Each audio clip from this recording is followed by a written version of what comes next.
राजस्थान कांग्रेस के भीतर एक बार फिर से वो दस्तरखान बिछ चुका है जिसकी वजह से कांग्रेस पार्टी को राजस्थान में हार का स्वाद चखना पड़ता है। दरअसल यही वजह है कांग्रेस पार्टी चाहे विधानसभा के चुनाव में हो या फिर अब विधानसभा के उपचुनाव में, जिसकी वजह से कांग्रेस को मुखी खानी पड़ी, लेकिन फिर एक बार कांग्रेस पार्टी के भीतर ही कांग्रेस पार्टी के ही सिपहसालार आपस में अपनी अपनी तलवार मयान से निकालकर खड़े हो गए। आज के सवाल क्या है, सबसे पहले इस पर नजर डालते हैं। सवाल ये, उपचुनाव में हार, कांग्रेस में फिर से रार। क्या एक बार फिर से कांग्रेस में अंतर्कलह, गुटबाजी और ये जो रार है, क्या ये फिर से मच चुकी है? सवाल नंबर 2, डोटासरा ने ली जिम्मेदारी तो अब किस पर गिरेगी घास? उपचुनाव में हार के बाद डोटासरा साहब ने कहा कि देखिए, किसी पर दोष मढ़ने से कोई फायदा नहीं, मैं इस हार की जिम्मेदारी लेता हूं। लेकिन क्या किसी और पर अब राजस्थान कांग्रेस के भीतर इस हार को लेकर गाज गिरने वाली है? यह भी महत्वपूर्ण सवाल है। तीसरा सवाल क्या है? तीसरा सवाल यह कि उपचुनाव के बाद क्यों उठी है गद्दारों की बात? अब ये गद्दार कौन है, ये सवाल जरूरी है, क्योंकि हर कोई, हर किसी के निशाने पर गद्दार, हर किसी की जुबान पर गद्दार शब्द का जिक्र उपचुनाव में हार के बाद आ ही रहा है। अब चाहे वो किरोड़ीलाल मीणा हो या कांग्रेस पार्टी के भीतर कुछ एक नेता। हालांकि गद्दारों की बात तो हनुमान बेनीवाल भी कर रहे हैं, लेकिन कांग्रेस के भीतर आखिर ये गद्दारों की बात क्यों उठ पड़ी है और आखिर इस बार गद्दार के तौर पर कौन निशाने पर है, यह भी समझना पड़ेगा। चौथा सवाल, क्या उपचुनाव में खींवसर की हार से बौखलाए हुए हैं हनुमान बेनीवाल?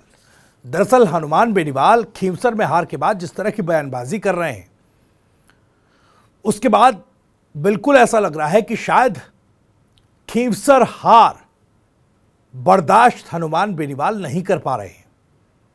यह छटपटाहट है, बौखलाहट है जो उनकी जुबान पर आ रही है।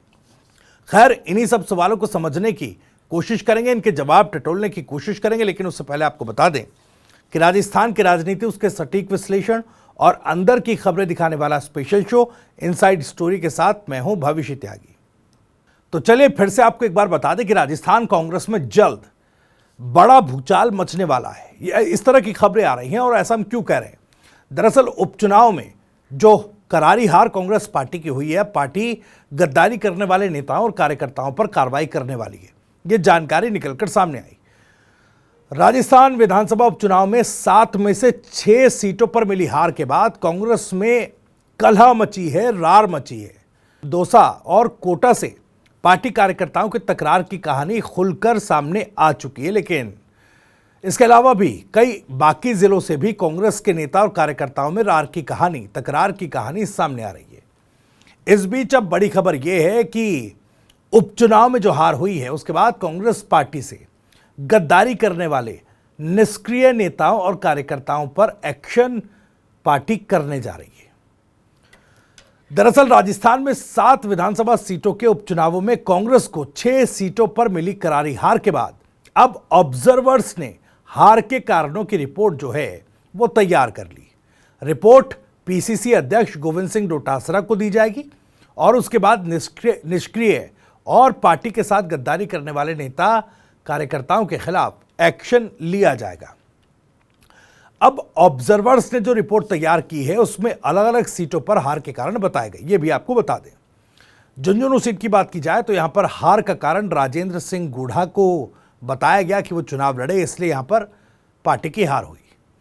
इस सीट पर राजेंद्र गूढ़ा ने कांग्रेस का वोट बैंक कहे जाने वाले मुस्लिम वोट बैंक में सेंध लगाई, जिसकी वजह से ओला परिवार के अमित ओला चुनाव हार गए। इसी तरह से देवली उनियारा सीट पर मिली हार की नरेश मीणा का बगावत करके चुनाव लड़ना, इसको कारण बताया गया। नरेश मीणा 60,000 के करीब वोट ले गए, जिससे कांग्रेस को नुकसान हुआ। रामगढ़ सीट पर हार की बड़ी वजह ध्रुवीकरण को बताया गया। बता दें कि रामगढ़ में कांग्रेस के विधायक के निधन के बाद उनके बेटे चुनाव लड़े थे, लेकिन पिता के निधन की सहानुभूति भी उनको नहीं मिल पाई। वहीं सलुम्बर और 84 और खींवसर सीट पर हार के कारणों की सबसे बड़ी वजह नेताओं की निष्क्रियता संगठन का कमजोर होना सामने आया। प्रदेश कांग्रेस अध्यक्ष आलाकमान को अपनी रिपोर्ट भेजेंगे और उसके बाद कांग्रेस हो सकता है कि जल्दी राजस्थान के संगठनात्मक ढांचे में कुछ बदलाव करे, यह खबर है। तो देखिए, इस खबर से ही तमाम सवाल जो हैं उनके जवाब लगभग मिल जाते हैं, लेकिन सवाल कई और भी है, क्योंकि अब तो ऑब्जर्वर्स ने यह रिपोर्ट अलग अलग सीटों को लेकर बनाई है। अब इसमें रिपोर्ट में कहा गया इस सीट पर इस तरह से हार हो गई, उस सीट पर उस तरह से हार हो गई। ये एक तरीके से पूरा आलाकमान के सामने भाई सीधे तौर पर क्या बात रखी जाए, वो एक पूरा रिटर्न में दस्तावेज तैयार कर लिया गया। लेकिन आपको याद होगा, इससे पहले इनसाइड स्टोरी में हमने आपको बताया इस मतगणना से पहले, उपचुनाव के नतीजों से पहले भी गोविंद सिंह डोटासरा एक रिपोर्ट दिल्ली भेज चुके हैं, जिसमें उन्होंने इसी तरह के निष्क्रिय नेताओं की एक रिपोर्ट जो है वो भेजी थी। अब देखिए, अब सवाल ये उठ रहा है कि क्या ये दोनों रिपोर्ट जो डोटासरा साहब पहले दिल्ली भेज चुके हैं और अब जो ऑब्जर्वर्स ने रिपोर्ट तैयार की है, क्या इन दोनों ही दस्तावेजों में वही बात है या मिलती जुलती रिपोर्ट है, या फिर डोटासरा ने जो व्यक्तिगत तौर पर पहले नतीजों से पहले जो रिपोर्ट दिल्ली भेजी उनमें किन किन नेताओं के नाम है, और अब जब ऑब्जर्वर्स ने रिपोर्ट तैयार की और उसमें निष्क्रिय नेताओं का नाम जो जिक्र किया गया, तो इस रिपोर्ट में किस किस के नाम है, ये सवाल, क्योंकि ये सवाल इसलिए उठ रहा है। दौसा में डीसी बैरवा ने खुले मंच पर कह दिया जिला अध्यक्ष से कि जो गद्दार हैं उन्हें आप चिन्हित करिए और उनको बाहर निकालिए, नहीं तो हम ऐसे गद्दारों को पार्टी से बाहर निकाल देंगे। खुले तौर पर पायलट गुट जो है वो चुनौती दे रहा है इस बार। दूसरी तरफ पायलट भी कह रहे हैं कि देखिए, दौसा में जो जीत हुई है यह इस बात का सबूत है कि दौसा कांग्रेस का गढ़ है। उन्होंने ताल ठोककर इस बात को कहा, यानी इस बार सचिन पायलट और सचिन पायलट के जो समर्थित नेता हैं वो किसी तरह से भी अब इस गद्दारी वाले टैग को अपने ऊपर न लेकर के उन लोगों पर, या यूं कहें अपने पार्टी के भीतर ही विरोधियों पर पूरी तरीके से हमलावर हो गए और इसलिए पूरी ताल ठोक दी है। कोटा में भी जिस तरीके से कांग्रेस पार्टी के कार्यालय के भीतर संविधान दिवस के मौके पर जो बैठक चल रही थी, उसमें प्रहलाद गुंजल, शांति धारीवाल और उस खेमे के नेताओं पर जिस तरीके से फायर हुए और कहा कि देखिए, लोकसभा के, माफ कीजिएगा, विधानसभा के चुनावों में और उसके बाद इन उपचुनावों में किस तरह की हार हुई है। विधानसभा में तो 3-3 मंत्री होते हुए अशोक चांदना का जिक्र किया उन्होंने, प्रमोद जैन भाया का जिक्र किया, शांति धारीवाल का जिक्र किया और कहा 3-3 मंत्री होते हुए तब चुनाव हार गए। यानी अब पूरी तरीके से एक बात तो साफ है कि ये रार एक बार फिर से मच चुकी है और अब जो अशोक गहलोत विरोधी खेमा कहा जाए तो वो पूरी तरीके से हमलावर है। उनका साफ तौर पर ये स्टैंड क्लियर है कि इस बार जो पार्टी में निष्क्रिय नेता रहे, अब उनको किसी भी तरीके से बख्शा नहीं जाएगा। लेकिन सवाल ये उठ रहा है कि एक तरफ पायलट खेमा एक्टिव है और गद्दारों की बात कर रहा है, दूसरी तरफ डोटासरा साहब हैं, कांग्रेस पार्टी के ऑब्जर्वर्स की रिपोर्ट और डोटासरा की भेजी गई वो रिपोर्ट जो उन्होंने नतीजों से पहले दिल्ली भेज दी। आखिर क्या एक दूसरे को ही गद्दार बताने में कांग्रेस पार्टी के नेता जुट गए हैं, ये अहम सवाल है। और क्या यही एक बार फिर कांग्रेस पार्टी के भीतर की वो रार है, गद्दार बनाम गद्दार। शब्दों के जरिए पायलट खेमा अपने बयानों, अपने शब्दों के जरिए गद्दारों को टारगेट कर रहा है। तो क्या सवाल यह कि अशोक गहलोत खेमा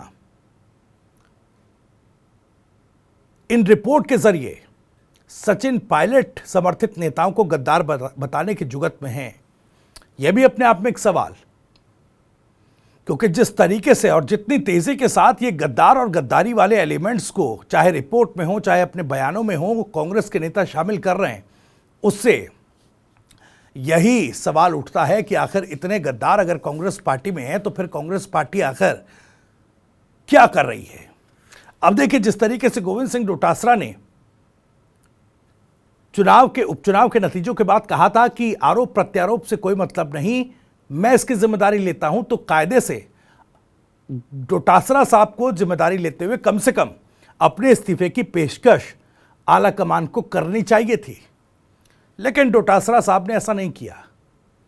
डोटासरा साहब एक तरफ तो बीजेपी पर आरोप मढ़ते नजर आए कि धनबल का प्रयोग हुआ, लेकिन दूसरी तरफ एक बार फिर से ऑब्जर्वर्स की और अपनी खुद की इस रिपोर्ट के जरिए पार्टी में कहीं ना कहीं इस हार का ठीकरा दूसरे खेमे के ऊपर फोड़ते नजर आ रहे हैं।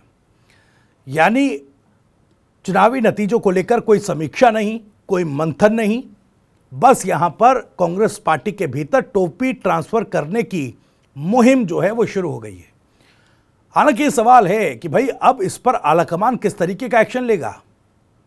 अब देखिए, दौसा में तो कांग्रेस पार्टी के भीतर सचिन पायलट ने यह साबित कर दिया कि उनका अच्छा खासा प्रभाव है, लेकिन बाकी सीटों पर कांग्रेस पार्टी क्या कर रही थी, क्यों परफॉर्म नहीं कर पाई।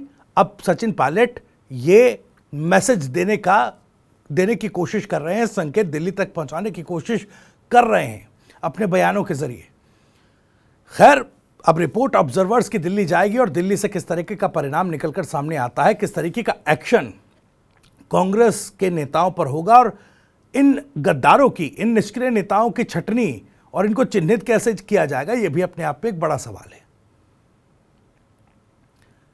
कैसे यह पता लगाया जाएगा कि कौन कौन सा नेता किस किस ने पार्टी विरोधी गतिविधि करी या फिर चुनाव के वक्त वो जिम्मेदारी उनको सौंपी गई थी उसको नहीं निभाया। ऐसे नेताओं को कैसे इनके नाम जो हैं वो चिन्हित किए जाएंगे, और क्या फिर आलाकमान एक बार फिर से इस कशमकश में फंस जाएगा कि एक तरफ पायलट खेमा, एक तरफ गहलोत खेमा, और इस तरह की चीज़ों के बीच कई नाम शीर्ष नेतृत्व या आलाकमान के पास पहुंचे और मामला जस का तस या ठंडे बस्ते में चला जाए। यह भी अपने आप में एक बड़ा सवाल। खैर, हनुमान बेनीवाल को लेकर बात करते हैं। हनुमान बेनीवाल भी उपचुनाव में हार के बाद बौखला से गए हैं। हनुमान बेनीवाल मंचों से इस तरह के बयान दे रहे हैं जो किसी भी सांसद के मुंह से इस तरह के बयान शोभा नहीं देते। एक तरीके से कहा जाए तो हल्की बयानबाजी हनुमान बेनीवाल करते नजर आ रहे हैं। हनुमान बेनीवाल कहते नजर आ रहे हैं कि देखिए, खींवसर की पहचान तो मेरी वजह से है, मैंने यहां पर जो लड़ाई लड़ी उसकी वजह से खींवसर के लोगों का सम्मान होता है। राजस्थान का कोई इतिहास नहीं, राजस्थान में कमजोर कायर लोग हैं, इस तरह की बातें करते नजर आ रहे हैं हनुमान बेनीवाल। जरा सुनिए। और इस जिले के लोग इस राजस्थान देश में जाते हो ना, तो तुम्हारा सम्मान इसलिए होता है कि हनुमान लड़ाई लड़ रहा है देश के अंदर। खींवसर के लोगों का सम्मान इसलिए कि मैं लड़ाई लड़ रहा हूं। आपने ऐसे आदमी को वोट दे दिया जो अखबार सीधा नहीं पकड़ता, उस व्यक्ति को वोट डाल दिया आपने और मुझे मारने की कोशिश की। ले भाइयों, कोई कमी रहेगी होगी। खैर, मेरे योग संस्कार थे, जो भी मेरे संस्कार थे, छोटा मोटा कोई काम नहीं होगा, चाहे ढाणियाँ नहीं जुड़ी होगी। 15 साल चोरी भी तो करी बिजली की, 15 साल अवैध ट्यूबवेलें भी चलाई, माइनिंग भी करी, मौज मस्ती भी करी, और आपको जय जयकार यूपी हरियाणा तक होने लगे। पहले तो हरियाणा यूपी के नेताओं के नारे आप लगाते थे, अब वो लोग आपके नेता के नारे लगाते हैं। कि अभी भी आधे लोग ऐसे, तो मैं मेरा टाइम खराब नहीं करता, मैं भी मोदी की सत्ता में शामिल होता, हवाई जहाज हेलीकॉप्टर में उड़ता, 5-50 गुलाम मेरे सामने खड़े होते जिनको मैं तनखा देता, वो मेरे जयकारे लगाते और आधी दुनिया अपने आप चलती। राजस्थान तो नहीं जगेगा, लेकिन खींवसर जगा हुआ रह जाए, इतना ही ध्यान रखो आप। राजस्थान नहीं जगेगा कभी, क्योंकि हिस्ट्री नहीं राजस्थान की, जिस प्रदेश का कोई इतिहास नहीं है। अब माडा गाँव धरती मोरा रे, मीठा गोरा रे, धरती दोहरा रे, दोहरा मोरा कोई इतिहास थोड़ी बना। इतिहास वो नहीं है, वो वाला फाइटिंग वाला इतिहास रहा नहीं अपना। इसलिए कमजोर लोग है, कायर लोग है, लड़ते नहीं। लड़ा मारा जाए सूरजमल। तो देखा आपने किस तरह की भाषा का इस्तेमाल हनुमान बेनीवाल अपने इन बयानों में, अपने इन संबोधन में करते नजर आ रहे हैं। आखिर संदेश क्या देना चाहते हैं, लेकिन संदेश क्या देना चाहते हैं वो बात अलग है। लेकिन हनुमान बेनीवाल साहब को यहां समझना होगा कि हार से बौखलाहट भले हो सकती है, लेकिन अपने शब्दों पर कंट्रोल या शब्दों की मर्यादा जरूरी है।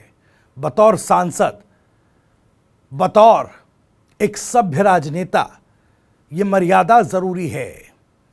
चाहे वो अपने विरोधी या प्रतिद्वंदी के प्रति ही क्यों ना हो, क्योंकि देखिए किस तरीके से वो रेवंत राम डांगा को लेकर पहले भी बयानबाजी करते आए हैं और अब भी कह रहे हैं जिसको अखबार सीधा पकड़ने नहीं आता आपने उसको चुनाव जिता दिया, इस तरह की बात है। अब देखिए हनुमान बेनीवाल क्या इस हार से सबक लेकर आरएलपी को आगे बढ़ाने के लिए फिर से या उसको मजबूती देने के लिए काम कर पाएंगे, या फिर इस तरह की बयानबाजी खींवसर के नागौर के लोगों के मन में हनुमान बेनीवाल की छवि को और कम करता नजर आएगा, ये भी सवाल। खैर इन्हीं सवालों के साथ इनसाइड स्टोरी में इतना ही। जानकारी और वीडियो पसंद आया हो तो वीडियो को लाइक कीजिएगा, ज़्यादा से ज़्यादा शेयर कीजिएगा। आप भी इस मामले पर कुछ कहना चाहते हैं तो कमेंट बॉक्स आपके लिए खुला हुआ है। अपनी बात, अपना सवाल, अपनी राय कमेंट बॉक्स के जरिए हम तक पहुंचा सकते हैं। राजस्थान से जुड़ी और भी तमाम खबरों को सबसे पहले जानने के लिए सब्सक्राइब जरूर कर लीजिए। TV9 राजस्थान। नमस्कार।